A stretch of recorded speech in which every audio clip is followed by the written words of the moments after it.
Goeiemôre broers en susters, baie welkom vanmôre by hierdie erediens. Dit is ook vir my baie lekker om weer saam met julle te kan wees, nadat ek die afgelope maand so 'n bietjie onder die mes deur geloop het. Dit gaan goed, die operasie het goed afgeloop, dit gaan ook goed met Gerard, met sy operasie, ek en hy het in dieselfde week, het ons onder die mes deur geloop, maar dit gaan met hom ook goed. En dan maar net weer, baie dankie ook vir almal wat vir ons geskakel het, wat WhatsApps gestuur het en ook vir ons gebid het in die tyd. En dit is wonderlik om weer ook op die been te kan wees en amper weer op pad te kan wees om jou normale self weer te kan wees. Baie welkom aan die almal en mag hierdie erediens dan ook vanmôre vir jou, vir my en vir elkeen van ons tot groot seën wees. Broer en suster, ek wil ook vanmôre net vir u dan ook sê dat oom Eugene Pinaar, wat hier aan die begin van die lockdown tyd het hy geval daar in 7 damme waar hulle bly en sy heup gebreek, hy het ook 'n heupvervanging gekry, maar oom Eugene is maandag is hy oorlede. So ons wil ook vra dat u vir Tannie Mariaan en vir Pieter vir hulle as gesin en as familie ook aan die Here sal opdra en dat hy ook mooi na hulle sal kyk. Dan Michael Hetzel se ma, Tannie Sari, is ook oorlede. Sy was baie siek vir 'n lang tyd gewees en veral die laaste tyd het dit maar nie baie goed met haar gegaan nie. Sy is oorlede en ons bid ook vir Michael en vir sy pa en vir hulle as gesin ook in hulle tyd van hartseer. Die res van die gemeente se besonderhede, al die inligting rondom siek mense, oor alles wat in die gemeente besig is om te gebeur, is op die gemeente se webblad, so u kan daarna toe gaan, u kan daar gaan kyk en al die inligting sal daar tot u beskikking wees. Ons gaan nou vir die geleentheid gee om, soos wat ons gewoond is daaraan, ook in hierdie diensformaat vir u dan kans te gee om die Here te dien met die offergawes. Die besonderhede van die gemeente sal op die skerm verskyn.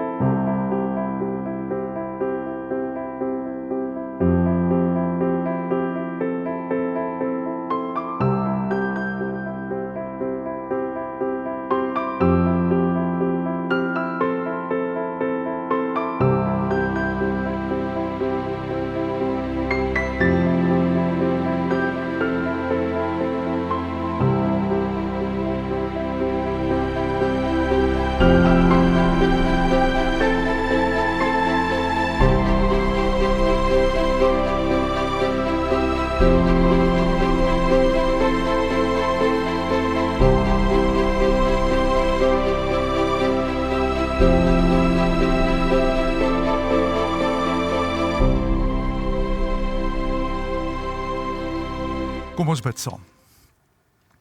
Here, op hierdie Sondagmôre wil ons sommer net bly wees oor U. Ons sien U naam in die sterre geskryf. Ons voel U groot mag in die donker van die naghemel aan. Son se opkom sê vir ons dat U genade elke môre nuut is. Die rooi wegsing van die son in die weste laat ons lofliedere sing in die nag. Dankie Here vir U liefde wat reik tot in die hemel. U trou strek tot in die wolke. U geregtigheid reik tot op die hoogste berge. Ja Here, U sorg voorwaar vir mens en dier. U beskerm die mense wat by U skuil. U laat hulle drink uit die strome van U goedheid. U is die bron van die lewe. Deur U lig lewe ons. Here, ons leef in 'n vreemde tyd en dit gaan nie altyd goed met ons nie. Ons voel baie dae te neergedruk en depressief en kwaad. Ons hardloop weg vir ons eie gedagtes. Dit voel baie keer asof die lewe en ander mense onregverdig met ons werk. En vanmôre wil ons vir U hulp kom vra, want U is die een wat ons lewe bestuur. U is die God, die vaste verwysingspunt wat sin gee aan ons lewe. En daarom vra ons vir U om ons te help, want ons voel veilig by U. By U is die beste plek om te wees. Ons loof U, Here, omdat U goed is vir ons, omdat ons weet U vir ons goed sal wees, en omdat ons op grond van die kruisdood van U Seun Jesus Christus kan hoop teen alle hoop in. Amen. Broer en suster, ek groet U vanmôre dan ook in die naam van die Vader en die Seun en die Heilige Gees. Amen.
saam lees uit die Here se woord uit 'n baie bekende gedeelte. Dis die eerste brief van Petrus en ons gaan daar lees vanaf die 3de tot by die 9de vers. Die opskrif daar is die lewende hoop en egte geloof. 1 Petrus 1, daarvan vers 3 tot by vers 9.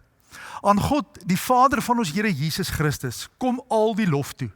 In sy groot ontferming het hy ons die nuwe lewe geskenk deur die opstanding van Jesus Christus uit die dood. Nou het ons 'n lewende hoop op die onverganklike, onbesmette en onverwelklike erfenis wat in die hemel vir ons wag. En omdat julle glo, word ook julle deur die krag van God veilig bewaar vir die saligheid wat reeds gereed is om aan die einde van die tyd geopenbaar te word. Verheug julle hieroor, selfs al is dit nodig om vir 'n kort tydjie bedroef gemaak te word deur allerlei beproewings, sodat die egtheid van julle geloof getoets kan word. Julle geloof is baie kosbaarder as goud wat vergaan. Selfs die suiwerheid van goud word met vuur getoets en die egtheid van julle geloof moet ook getoets word, sodat dit lof en heerlikheid en eer waardig mag wees by die wederkoms van Jesus Christus. Hom het julle lief, al het julle hom nie gesien nie, en deur in hom te glo, al sien julle hom nou nie, het julle reeds deel aan die saligheid wat die einddoel van julle geloof is. En dit vervul julle met 'n onuitspreeklike en heerlike blydskap. Ons lees net tot daar. Broer en suster, 3 maande gelede het ons almal se lewe eensklaps verander. Binne 'n paar dae is ons manier van lewe en hoe ons gewoond was om dinge te doen deur 'n virus onbepaald verander.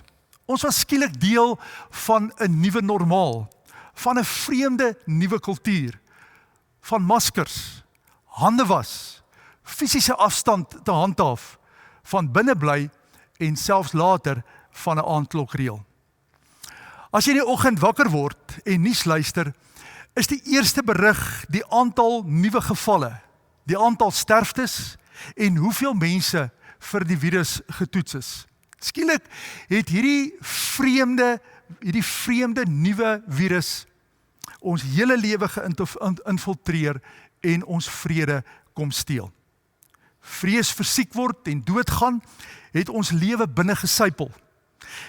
En daarmee saam staar ons as land ook na 'n donker toekoms.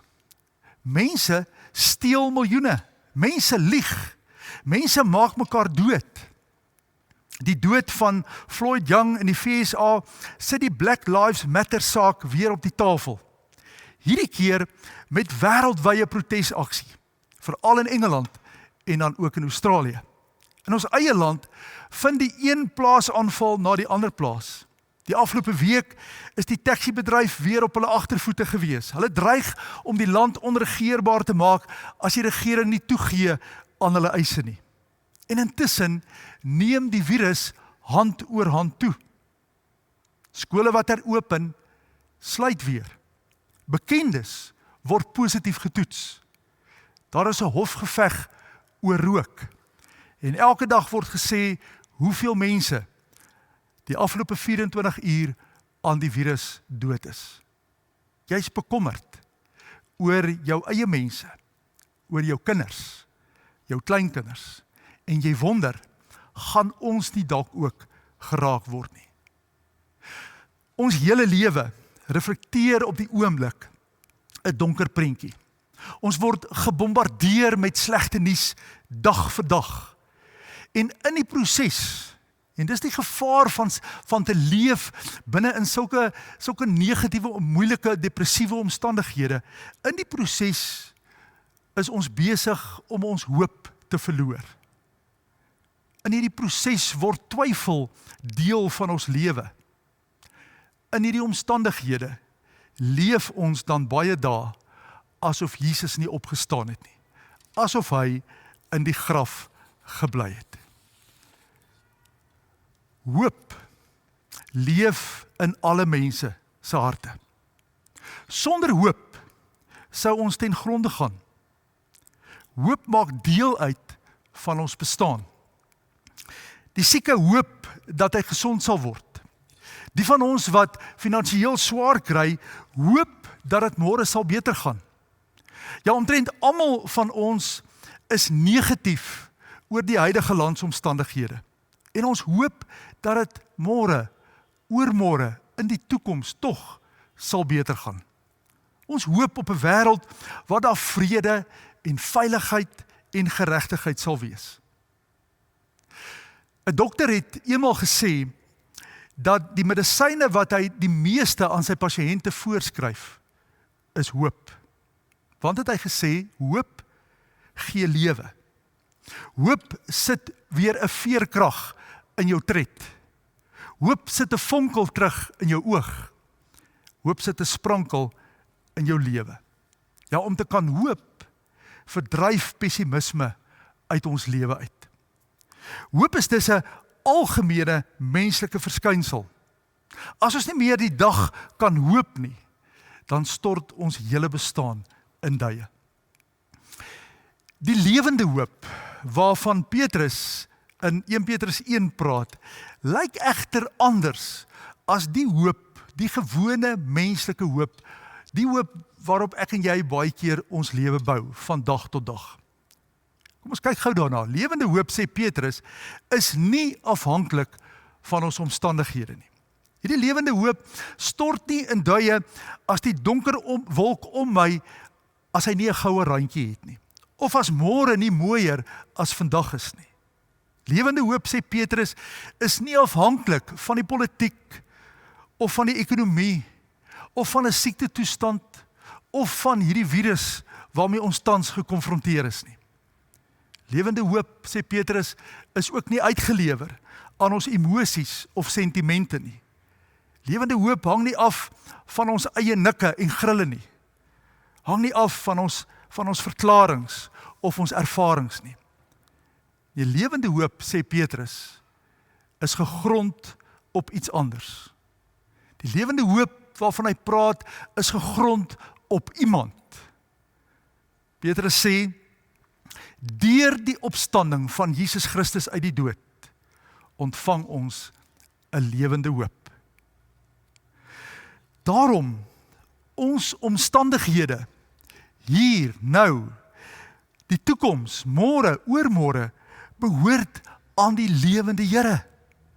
Die toekoms van die kerk, die toekoms van die totale mensdom, die toekoms van ons land, die toekoms van jou gesin, die toekoms van jou wankelende huwelik, jou gesondheid wat dalk nie baie goed is op hierdie stadium nie, is in die hande van die lewende Here. Lewende hoop laat ons verder kyk as dit wat ons op die oomblik ervaar. Verder as die dikwels tragiese werklikheid wat ons onsself in bevind. Ja, lewende hoop laat ons verder kyk as ons eie horisonne en ons eie grense. Lewende hoop, die lewende hoop van 1 Petrus maak nuwe deure oop.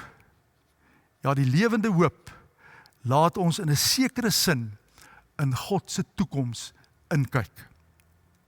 En daarom, broeder en suster, om te hoop is om te glo in die opgestane Jesus Christus. Lewende hoop is om ten spyte van omstandighede aan God vas te hou. Al sê die wêreld is onsinnig, al sê my eie gemoed dalk vir my, dit maak nie sin nie. Lewende hoop is om met God te bly worstel. Al voel dit vir my asof dit dieselfde God is wat vir my slaan en vir my eenkant laat staan. Nou, hoe lyk iemand wat hoop in die oë van die wêreld? Hoe lyk iemand wat in 'n kankerbed lê, of wat langs 'n graf staan, of binne 'n verbrokkelde huwelik leef? Hoe lyk mense wat in 'n land woon met 'n onseker toekoms, maar wat nog steeds 'n lewende hoop het? Luther het gesê, so iemand lyk vir die ongelowige soos 'n clown, soos 'n nar. En 'n nar, weet ons, 'n nar pas nie mooi in die algemene gang van dinge nie. Hoekom nie? Want sy skoene is te groot, sy neus is te rooi, sy hare is te wild. Almal lag vir hom. Niemand neem 'n nar ernstig op nie. As hy in 'n arena sou binnestorm en vir die mense binne in die arena sou sê die wêreld is aan die brand, dan lag die mense oor sy opmerking. Ja, vir die meeste mense is 'n nar 'n lawwe, lagwekkende of selfs 'n tragiese figuur. Nou so lyk die gelowige vir die wêreld. Gelowiges wat met 'n lewende hoop leef, wat geanker is in Jesus Christus as hulle Here en as hulle redder, lyk vir die wêreld soos narre. Gelowiges hoop daarom op ander dinge as die wêreld. En omdat ons hoop op ander dinge vestig, pas ons nie in hierdie wêreld in nie.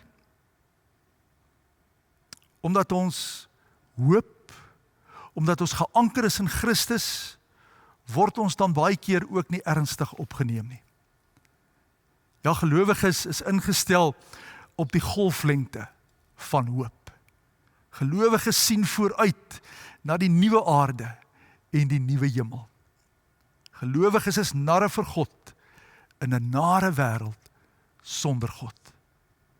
Ja, as gelowiges is ons vir die wêreld belaglik, maar kan ons die toekoms, God se toekoms, lag tegemoet gaan.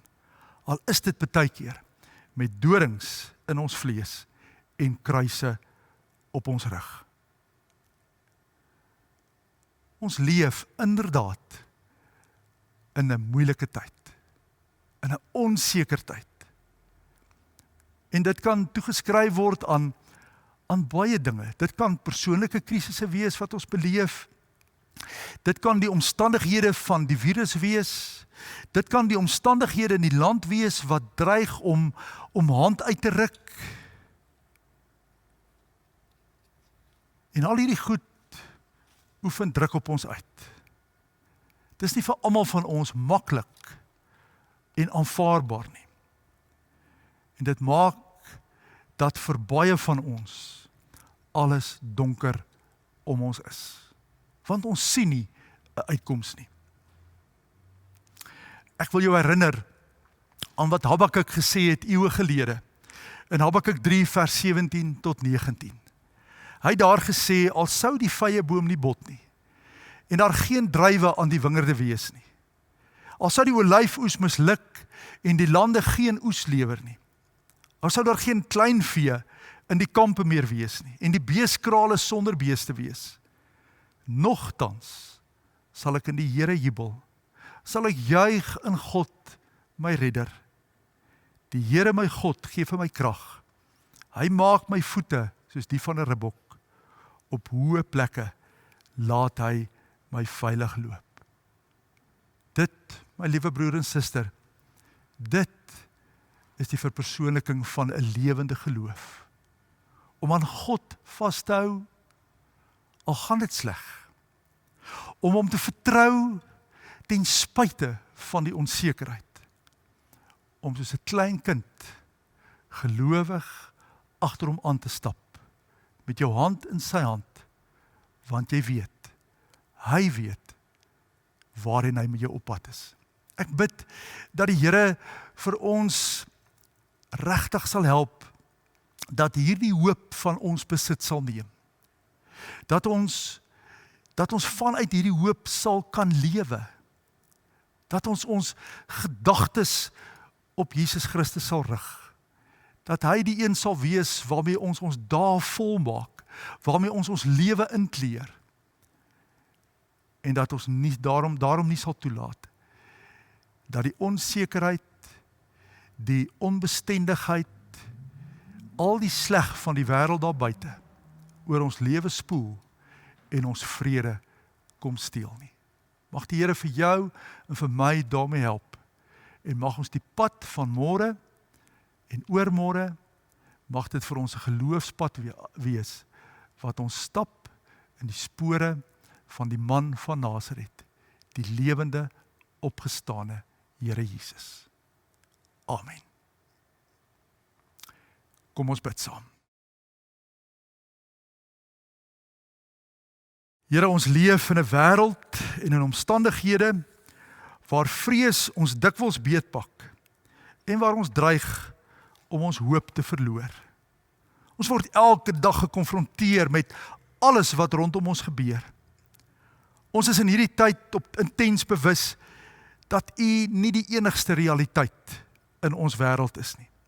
Daar is soveel ander magte aan die werk, magte wat ons wil beroof van ons lewensvreugde, ja van die lewe self. En dis wanneer hierdie realiteite ons gedagtes in beslag neem, dat angs ons beetpak. En dis dan wat ons vergeet, dat U waarlik groot is, dat U die koning van die konings is, dat U seun, Jesus Christus, die dood en die graf oorwin het, en die magte wat vir ons bedreig, klaar verslaan het. Ons kom bid vanmôre vir mekaar. Here, U ken ons elkeen se omstandighede. Ons kom bid vir elkeen wat in hierdie tyd emosioneel sukkel, vir elkeen wat alleen is, elkeen wat finansiëel stoei om te oorleef, elkeen wat worstel met siekte, elkeen wie se besigheid seer gekry het in die afgelope tyd, elkeen wat in hierdie tyd moes afskeid neem van iemand wat dood is en dalk nie die begrafnis kon bywoon of nie kon afskeid neem nie. Ons bid vir elkeen wat worstel met al die bedrog en die oneerlikheid in ons land en in die wêreld. Ons bid vir ons land, wat so lyk dit vir ons besig is om oor die rand van die afgrond te beweeg. Ons bid vir al die haat en onverdraagsaamheid, wat deur ons samelewing spoel en deur sommige mense vir hulle eie voordeel gebruik word. Ons bid vir die beskerming van al die boere op plase, wat sagte teikens is vir aanvalle. Ons bid vir al die boere wat reeds onder 'n plaasaanval deurgeloop het en erg getraumatiseer is en beseer is. Ons bid vir die gesinne op plase wat geliefdes aan die dood afgegee het tydens 'n aanval. Dan bid ons, Here, vir al die onrus oor die wêreld heen, al die haat en openbare opstand. Ons staan stom om te sien wat in mense se harte leef en waartoe mense in staat is. Dis juis in so 'n wêreld waar U vir ons roep om aan U vas te hou, om U te vertrou en gelowig agter U aan te stap, ten spyte van die feit dat die vyeboom nie bot nie, dat daar nie druiwe aan die wingerd is nie, en dat die beeskrale sonder beeste is. Ons hoop op U, Here, die lewende, opgestane Here. Amen.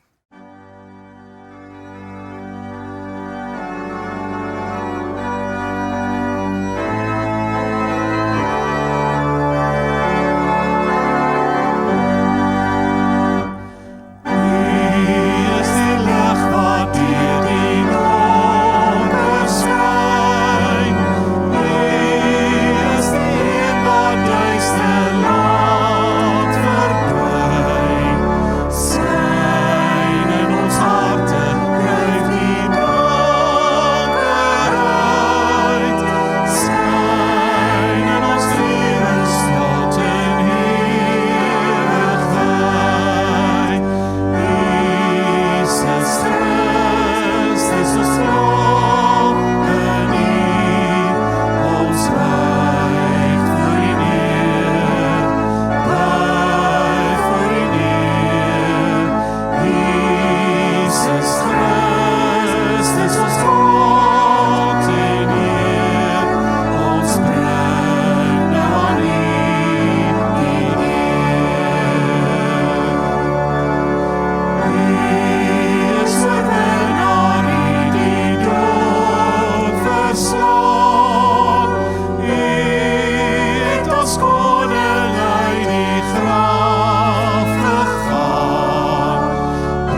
dan nou die Here se seën en gaan leef in hierdie week dan ook in sy vrede met hierdie lewende hoop binne in jou.